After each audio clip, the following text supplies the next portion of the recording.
YS Jaganmohan Reddy గారి గడిచిన కొద్ది రోజుల పర్యటనలో ఏ విధంగా ఇబ్బందికర పరిస్థితులు తలెత్తున్నాయో రాష్ట్ర ప్రజలందరూ కూడా చూస్తున్నారు. తాజాగా చూసుకుంటే సింగయ్య అనేటువంటి ఒక వ్యక్తి జగన్మోహన్ రెడ్డి గారి పర్యటన ఆ యొక్క కారు ఏదైతే ఉందో ఆయన కారు కింద పడి మరణించినటువంటి వీడియో పూర్తిగా సోషల్ మీడియాలో వైరల్ అవుతున్నటువంటి పరిస్థితి కూడా తెలిసిందే. దానికి సంబంధించి పూర్తి దర్యాప్తు జరుపుతున్నటువంటి పోలీసులు అందులో భాగంగా ఆయన కార్ని సీజ్ చేశారు. అయితే దీనికి సంబంధించి వైఎస్ఆర్సీపీ నాయకులు అయినటువంటి రోజా గారు మాట్లాడుతూ జగన్మోహన్ రెడ్డి గారికి ప్రజల్లో వస్తున్నటువంటి క్రేజు అంటే జనాదరణ చూసి తట్టుకోలేకే ఆయన కార్ని సీజ్ చేశారు, ఇదంతా కుట్రపూరిత చర్య అని చెప్పేసి చెప్పుకుంటూ వస్తున్నారు. అయితే ఇదే అంశానికి సంబంధించి మరిన్ని విషయాలు తెలుసుకోవడానికి మనతో ఉన్నారు సీనియర్ జర్నలిస్ట్ డాక్టర్ కనకదుర్గ ఒడ్లమణి గారు. మేడం నమస్కారం అండి. నమస్తే అండి. మేడం, జగన్మోహన్ రెడ్డి గారు ఇటీవల పర్యటనలో సింగయ్య అనేటువంటి ఒక వ్యక్తి ఆయన కారు కింద చనిపోయినటువంటి సంఘటన మనందరం కూడా చూసాం. అందులో భాగంగా విచారణలో భాగంగా ఆయన కార్ని సీజ్ చేశారు ఆంధ్రప్రదేశ్ పోలీసులు.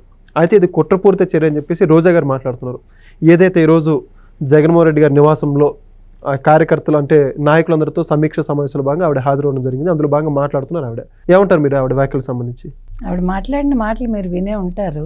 విన్నాను. అంటే ఆవిడ మానవత్వం గురించి అడుగుతూ ఉంటే అసలు చిన్నప్పటి నుంచి మానవత్వం అంటే జగన్మోహన్ రెడ్డి అంటుంది.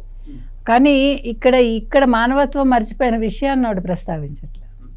ఇక్కడ కాన్వాయ్ కింద మనిషి పడితే ఆ మనిషి మీద ఎక్కించిపోతుంటే వాళ్ళ కార్యకర్త వచ్చి పరిగెట్టుకుంటూ వచ్చి అక్కడ మనిషి పడ్డాడు అంటే వాళ్ళు కొంచెం చక్రం వెనక్కి తీస్తే ఆ మనిషిని బయటికి లాగి పక్కకి లాగి పడేశారు. ఇది మానవత్వం. ఈ మానవత్వం గురించి వాళ్ళ రోజా గారు సమాధానం ఇవ్వాల. ఆవిడ జగన్మోహన్ రెడ్డి మానవత్వం గురించి మాట్లాడుతుంది. ఇంకో ముఖ్యమైన విషయం ఆవిడ మాట్లాడింది, అనితగా అంటే ఈ రాష్ట్రంలో రేపులు పెరిగిపోయాయి, చిన్నపిల్లల మీద అరాచకాలు పెరిగిపోయాయి, ఇవన్నీ మాట్లాడుతూ ఈవిడ మేకప్ వేసుకుని పట్టుచీర కట్టుకుని హోమ్ మినిస్టర్ అనిత గారు ఆ అమ్మాయిని పరామర్శించారు. తప్పు కదండి ఒక మనిషిని అలాగా మాట్లాడడం అంటే? ఇక్కడ రెండు విషయాలు. ఒకటి, ఫోన్లో పరామర్శించడం తప్పు. వీళ్ళల్లాగా ఒక గుంపుగా వెళ్ళి ఒక ఇద్దరిని చంపేస్తే ఒప్పు. అర్థమైందా?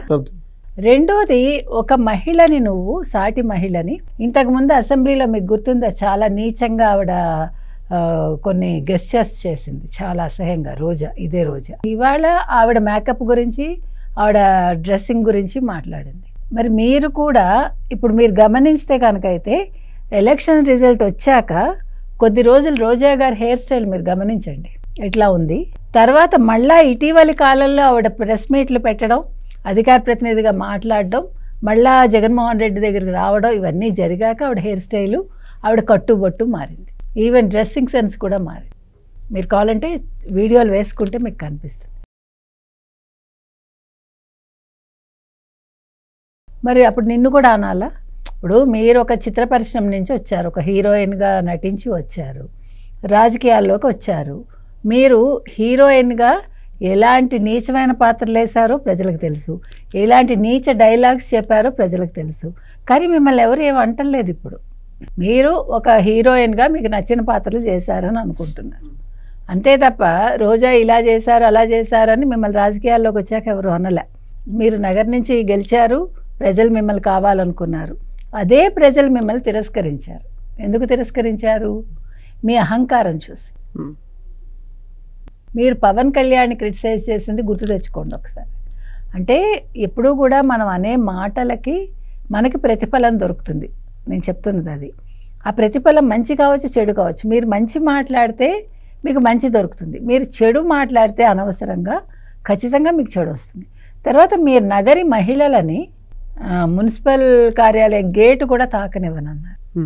అందుకని మున్సిపల్ కార్యాలయం గేట్ ఏంటి, నిన్ను నగర్లో అడుగు పెట్టనివ్వమని మహిళలు మీకు ఓటు వెయ్యాల.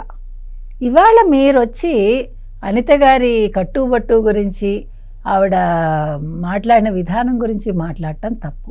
ఆవిడ ఫోన్లో పరామర్శిస్తే ఏమైంది, ఎలా పరామర్శిస్తే ఏమైంది? వాళ్ళకి కావాల్సిన సహాయం వెంటనే అక్కడ లోకల్ మనుషుల చేత చేయించారుగా, అది కదా కావాలి. ఇప్పుడు నేను ఎప్పుడో ఇస్తాను, నేను ఎప్పుడో వస్తాను అంటే కాదు కదా, ముందు వెంటనే పని జరగాలి.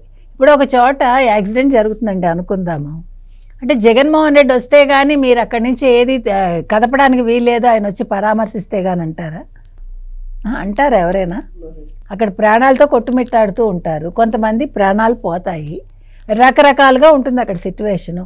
లేదు ఆయన పరామర్శకి రావాలి, ఆయన మొత్తం ఒక 6 గంటలు ఆయన కాన్వాయ్ వేసుకుని ఆయన ప్రజల్ని పరామర్శించి ప్రజలకి అభివందనం చేసి తన వెనకాల వచ్చే మనుషులందరినీ ఆనందపరిచి పువ్వులు జల్లించుకుని వచ్చే వరకు మీరు ఆగండి అంటారా? అది మానవత్వం? నా కాన్వాయ్ కింద ఎవడన్నా పడ్డా నాకు సంబంధం లేదు, నాకు ప్రజలకు అభివాదం చేయడం ముఖ్యం, నాకు పూల వర్షం పడ్డం ముఖ్యం, నా కాన్వాయ్ వల్ల లేకపోతే ఈ తెచ్చుకున్న ప్రజల వల్ల లేదు ఈ అరిచే ప్రజల వల్ల అంటే జై జగన్ సీఎం జగన్ అని అరిచే 500 మందో 1000 మందో వీళ్ళ వల్ల ఎవరికైనా ఆక్సిజన్ అందకు ఊపిరి ఆగిపోతే నాకు బాధ్యత లేదు, అది నాకు మానవత్వం కిందకి రాదు అంటాడా జగన్మోహన్ రెడ్డి?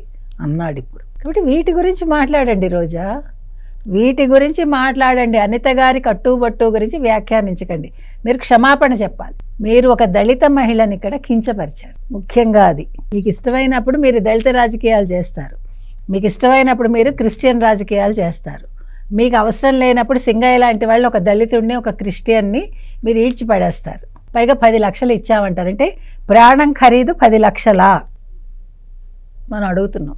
ఒక సింగయ్య ప్రాణం ఖరీదు, ఒక దళితుడి ప్రాణం ఖరీదు, ఒక క్రిస్టియన్ ప్రాణం ఖరీదు 10 లక్షలా చెప్పండి రోజా అని అడుగుతున్నాం మనం. అవునా? అంటే మీకు సింగయ్య అంటే లెక్కలేదు. వాళ్ళ ఆవిడ లూత్ మేరీ ఎవరో ఆవిడ వెళ్ళి కంప్లైంట్ ఇచ్చే వరకు మీరెవరు స్పందించరు. 5 రోజులు అయ్యాక ఎస్పీ స్టేట్మెంట్ ఇస్తే ఎస్పీ స్టేట్మెంట్ గురించి మీరు కమెంట్ చేస్తారు. జగన్మోహన్ రెడ్డి నిన్న స్పందించి అవును నా కారు కింద పడ్డాడు, ఆయనే ఒప్పుకున్నాడు కదా కారు కింద పడ్డాడని, అందుకే కారు సీజ్ చేశారు. అది కక్షపూరితం అంటున్నారు వాళ్ళు. దేనికి కక్ష? కక్ష అంటే ఏంటో లోకేష్ని అడగండి చెప్తారు. మీరేం చేశారో కక్షపూరితంగా యువగళం పాదయాత్రలో చెప్తారు. చంద్రబాబు నాయుడు గారిని ఎలా అరెస్ట్ చేశారో కక్షపూరితం అంటే ఏంటో, పవన్ కళ్యాణ్ వెళ్లకుండా ఎలా చేశారో, 53 రోజులు మీరు జైల్లో చంద్రబాబు నాయుడు గారిని ఏం చెయ్యాలనుకున్నారో ఏం చేశారో అవి కక్షపూరితం అంటే. మీకు ఇంత అవకాశం ఇచ్చి మీరు ఇంత కాన్వాయ్ 100 మంది అంటే మీరు ఇంతమందిని తీసుకుని ఎందుకు వెళ్తారండి? 3 కార్లు అంటే 30 కార్లు ఎందుకు తీసుకెళ్తారండి? 2 నిండు ప్రాణాలు ఎందుకు బలి తీసుకుంటారండి? దీనికి సమాధానం చెప్పాలి. ఇవాళ కేంద్ర ప్రభుత్వం చెప్పింది ఇక్కడ ఇంటెలిజెన్స్ వైఫల్యం ఏమీ లేదు, ఈయనకి అసలు సెక్యూరిటీ అక్కర్లేదు, స్పెషల్ సెక్యూరిటీ, ఈయన ప్రాణానికి ఏమీ హాని లేదని. జగన్మోహన్ రెడ్డి ప్రాణానికి ఎందుకు ముప్పు ఉంటుందండి? ఈయనకి ఏమైనా అండర్ వరల్డ్ కార్యక్రమాలు ఉన్నాయా? ఈయన ఏమైనా తప్పులు చేశారా? ఈయన ఏమైనా హవాలాలో ఇరుక్కున్నారా? ఈయన ప్రజల మనిషి అంటాడు కదా, ప్రజలు కోరుకుంటున్నారు అందుకోసమే జగన్మోహన్ రెడ్డి వెళ్ళాడు అని ఇవాళ రోజా గారు చెప్పింది కదా. మరి ప్రజల మనిషికి ప్రాణ భయం ఎందుకు మనం అడుగుతున్నాం. కాబట్టి ఇవాళ రోజా చేసిన వ్యాఖ్యలు, ఇవాళ మొత్తం అందరితో సమావేశం అయ్యాడు ఆయన. ఎవరు? ఎమ్మెల్యేలు, మాజీ ఎంపీలు, మాజీ ఎమ్మెల్యేలు, తర్వాత ఇన్ఛార్జీలు, ఇంకా ప్రతి ఒక్కళ్ళు కదా. ఎందుకు అయ్యాడు ఇవాళ? అరెస్ట్ భయంతో వీళ్ళందరినీ అలర్ట్ చేస్తున్నాడు. ఏం అలర్ట్ చేస్తున్నాడు? నేను అరెస్ట్ అయితే మీరు మీ నియోజకవర్గాల్లో మీ ప్రాంతాల్లో అల్లర్లు సృష్టించండి. నిన్న ఆల్రెడీ పిల్లలందరూ యువత ఆ రప్పదానికి కత్తులు పట్టుకుని డ్యాన్స్ చేసి వేటని తల నరికి వాళ్ళు రక్తాభిషేకం చేసి ఇప్పుడు మన జగన్మోహన్ రెడ్డి ఇలా అన్నాడు చూడండి. ఇప్పుడు దాన్ని వాళ్ళందరూ కూడా అనుసరిస్తూ వాళ్ళందరూ కూడా ఇప్పుడు ఎంత ఘోరంగా ఉందంటే పరిస్థితి, యువతని ఈయన చెడగొట్టాడు జగన్మోహన్ రెడ్డి. కాబట్టి దీని మీద కూడా ఎవరైనా కేసు పెట్టచ్చు, తల్లిదండ్రులు పెట్టచ్చు. కాబట్టి ఈయన ఏం రాజకీయాలు చేయదలుచుకున్నాడు? ఏడాదిగా ఈయన గిలగిలా కొట్టుకుంటున్నాడు. ఈయన ఫిష్ అవుట్ ఆఫ్ వాటర్ లాగా, అంటే పవర్ లేకపోయేసరికి. ఈ పవర్ పెట్టుకున్న 5 ఏళ్లలో మొత్తం ఆంధ్రప్రదేశ్ని దోచుకున్నావు నువ్వు. అసలు ఏదైనా మట్టి కూడా ఆఖరికి నువ్వు అమ్ముకున్నావు. నువ్వేంటయ్యా మాట్లాడతావు? ఇప్పుడు పవర్ కోసం ఎందుకు అంత చచ్చిపోతున్నావు అలాగా? ఇప్పుడు ఒక్కటేనండి వైసీపీ వాళ్ళందరికీ చెప్పేది, ఏ గొడవలు జరిగినా దానికి బాధ్యత వైసీపీదే. ఇప్పుడు రాష్ట్రంలో, ఆంధ్రప్రదేశ్ రాష్ట్రంలో ఎక్కడ అల్లకల్లోలం జరిగినా, ఏం జరిగినా, యువత బయటకు వచ్చి గందరగోళం చేసినా, కత్తులు పట్టుకు తిరిగినా దానికి బాధ్యుడు జగన్మోహన్ రెడ్డి. కాబట్టి మన కేంద్ర ఇంటెలిజెన్స్కి చెప్తున్నామండి, తర్వాత హోంశాఖకి చెప్తున్నాము, అనిత గారికి చెప్తున్నాం, మీరు దీని మీద దృష్టి పెట్టండి. వాళ్ళు ఏవైనా చేయగలరు, మీరు ఇప్పుడు నిఘా పెట్టాలి అని మనం ఈ సందర్భంగా చెప్తున్నాం. Thank you. Please subscribe to Leo News for more videos.